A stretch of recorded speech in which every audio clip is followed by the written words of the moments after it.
Hello, my name is Simon, and this is the Retro News Roundup. To start this episode, there was the heartwarming story of the 13-year-old Willis Gibson, who was the first person ever to beat Tetris on the NES. By beat, I mean get to the game's kill screen, which has previously only been reached by bots and AI. The moment was caught on camera, and the film adaptation of this would surely be an epic blockbuster. Second, Rocket Knight Adventures Re-Sparked Collection was announced for Switch, PlayStation and the PC. No release date has been given, but pre-orders are closing on March the 6th. 4 new Arcade Archive titles were released on the Switch and PS4 last month. Mighty Guy, Cosmo Gang the Puzzle, Super Contra and Rainbow Islands. The Switch got a fair few more retro releases too, including the Monty Mole Collection and Chips Challenge, as well as a quartet of Egg console releases: Hydlide, Sylphide, March and Vale, and Yoktai Tantei. All of those came out for various ancient consoles that have lots of numbers and letters in their names. And no, I'm not reading them all out. But you know, I've put them on screen here. Just for you. Finally, Nintendo's console's online service got a couple of new Game Boy Advance titles too: Golden Sun and Golden Sun: The Lost Age. Okay, this doesn't really fit here, but this section wouldn't exist this month otherwise, so Natsume are now selling out-of-print copies of its games, including PlayStation and PlayStation 2 releases.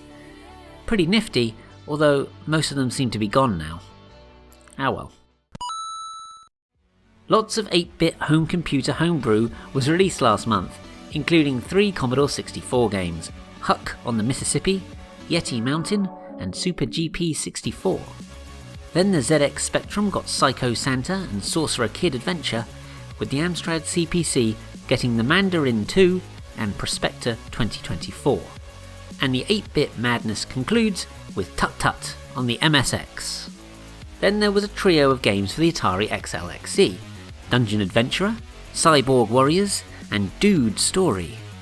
Finally, Cell's Story drew on the Game Boy Color, Turbo Outruns sped onto the Commodore Plus 4, There Is Hope, a music album cart, bopped onto the Atari Jaguar, and then to round things off, there was Spheroid for the Amiga. Round off things. Spheroid. Listen, I'm sorry. Last month, new high-quality footage was found of the Spaceworld show from the year 2000 that shows a prototype Game Boy Advance and the never-released 64DD game Gendai Dai Senraku Ultimate War. And no, this isn't the footage before you ask. You'll have to click the link in this video's description for that. 4 English language fan translations were completed last month.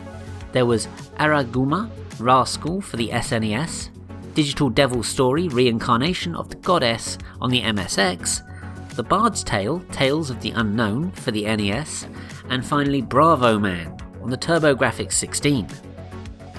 So yes, that's all for this episode, but as always, thanks for watching. In any case, please don't forget to like, comment, share, subscribe, and have a great day. I'll see you again very soon. Listen, right, we're looking for a lad who can do his stuff.